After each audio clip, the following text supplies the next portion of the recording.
Greetings. How's everybody this evening? How are you tonight?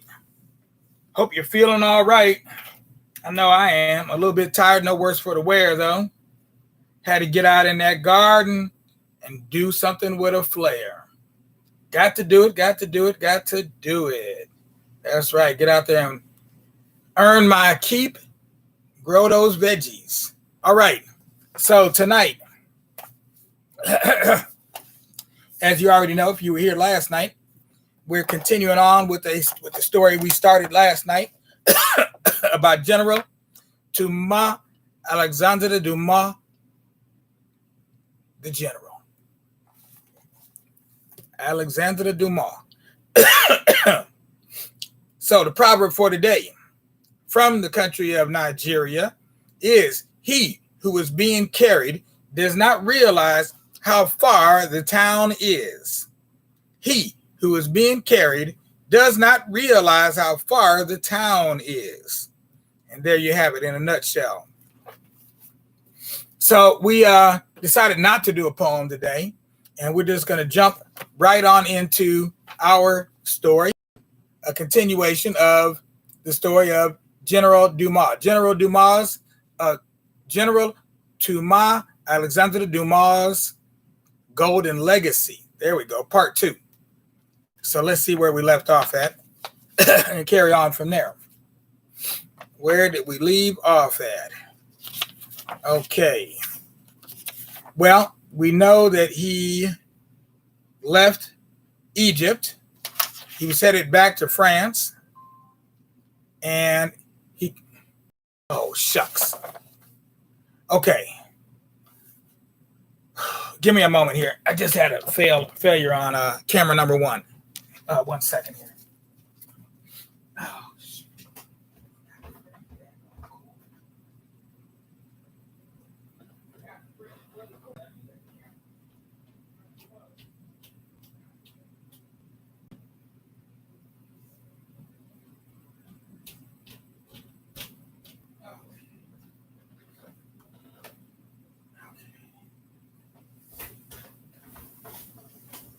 Oh, boy.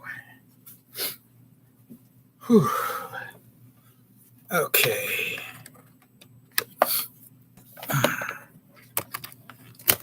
See if I can get this camera back on here quickly. It's going to take a minute.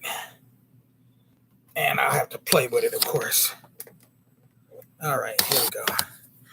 Meanwhile, let's see if we can carry on with our story. All right. So, you know what? While how this thing is tuning up here, let's do something else. Let's go ahead and we'll, you know what? Yeah. I'm going to read a little piece here. No, I'm not going to read that one. But I will talk about this book. Make sure to get the book. If you haven't got it yet, it's still available on eBay for purchase. The book is Justifiable Genocide in Ohio. I have so many books, I always have to check the titles, make sure I'm telling you the right one. Yeah, we've got that one online, and we should also have this one here online as well. Yeah, check for this one as well. This one is on Amazon. Winners Play Mancala Games. So look for this one as well. This one is all about how to play the world's oldest board game. And this is what the game board looks like. You may have seen it before. You may have played it before with the seeds. But we talk about a number of different kinds of boards, and then we give you the rules to the playing of the game amongst the Ashanti people of Ghana. Oh, God. Okay. Well, I guess that camera's just not going to come back for a while. It's at 3% and it's not coming on. All right. So I guess we'll have to go without it. Meanwhile, we still got our other 2 cameras here. So let's just go for it. Alexandre Dumas was leaving. Well, he was still in Cairo, apparently. Well, it says he would return to France, and it says Napoleon would not stop him. So Admiral Nelson, leading the British fleet, destroyed Napoleon's fleet. "What have you done with our ships?" says Napoleon. Now cut off from France, Dumas stops an uprising in Cairo. Once again, Napoleon welcomes him. "Hercules!" You know, he thinks he's Hercules. He thinks very highly of Alexandre Dumas. But soon, Dumas was able to leave Egypt. But the ship is old and leaky, and they sailed towards Naples. "Head for shore," says Dumas. "We're sinking." Naples was at war with the French, and when they landed, they were captured. So he was captured, he was made a prisoner of war, and several attempts were made to poison General Dumas. Meanwhile, Napoleon returned to France and took over the government. After 2 years, sick and crippled from poison, General Dumas was released in a trade of prisoners. General Dumas for General Mack. Several months later, bitter because he was not returned to active duty, General Dumas wrote to Napoleon, "In 1793, I was chief commander of the Republican armies. I am the oldest general officer of my ranks. Feats of daring performed by me have greatly influenced the tide of affairs. I have always led the defenders of the country to victory. Tell me who received more marks of your esteem, and yet I see officers of all grades employed while I am left inactive. General Thomas Alexandre Dumas." But Napoleon was angry and jealous of Dumas' fame. "Never mention his name in my presence again." In the summer of the following year, Alexandre was born. He's a fine boy. So he has a son, and he named him Alexandre. Most of the general's time was spent telling Alexandre of his adventures. When we reach the top of Mount Cenis, Dumas visits with friends. "General, I'd like you to meet my son. So this is young Alexandre Dumas." Shortly after, at the age of 42, the damage caused while he was a prisoner of war finally took his life.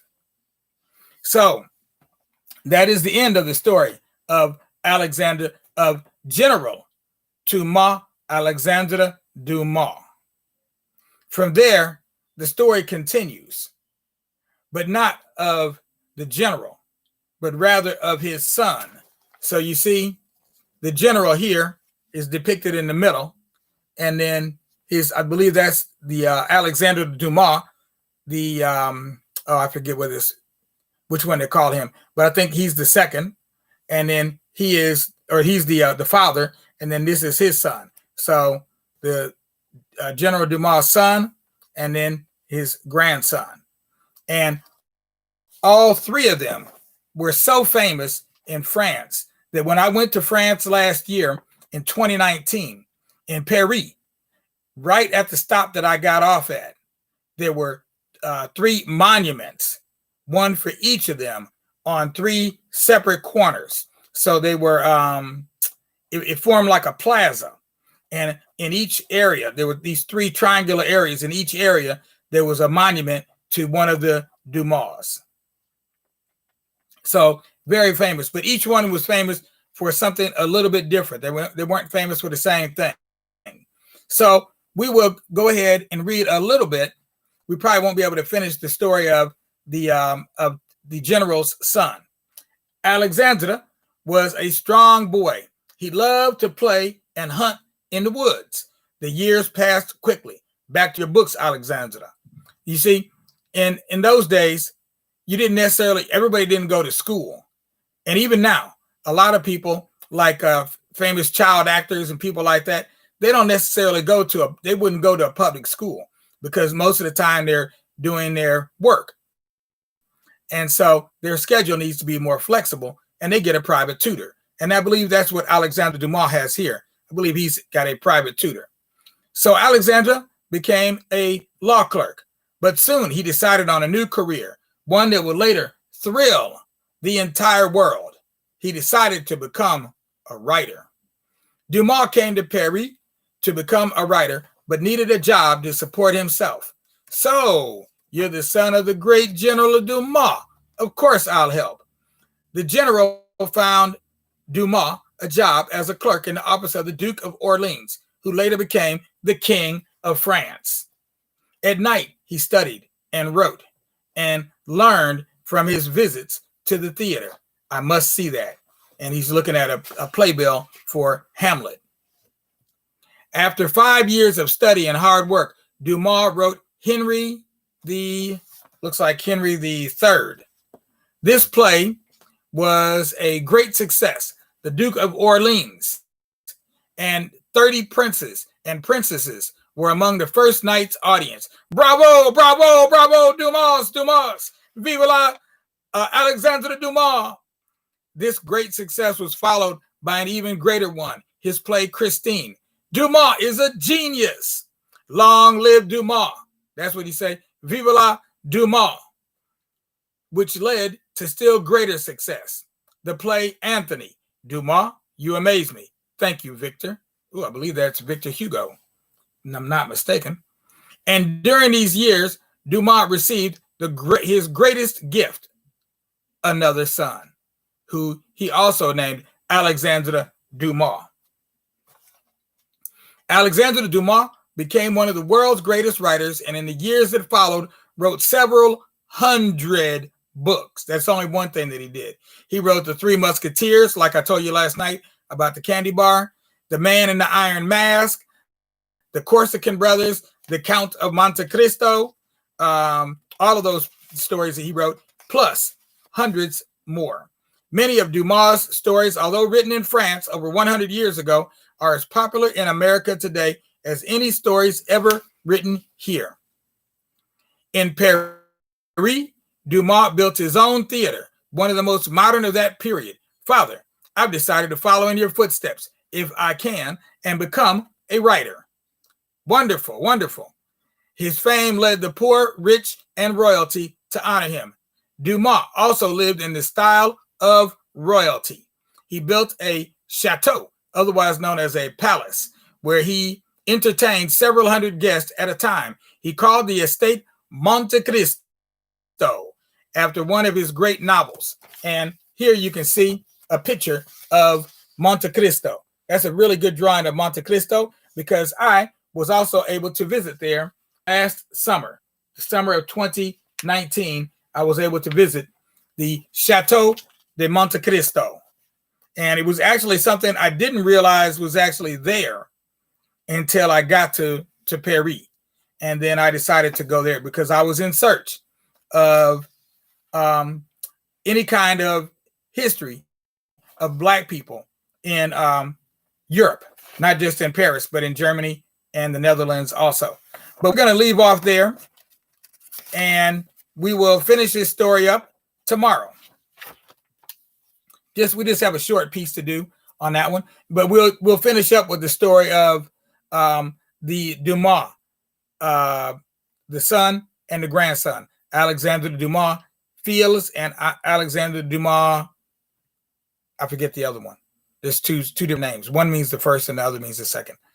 It's French, so don't worry about it. But we'll get that together tomorrow, and we'll see you then. This is Doc Ock signing off. Sorry about my little technical difficulties today. I hope that anybody that wasn't able to catch it on Facebook was able to catch it on YouTube, and we'll see what we can do to share it with the other platforms so that you'll be able to catch it in both places.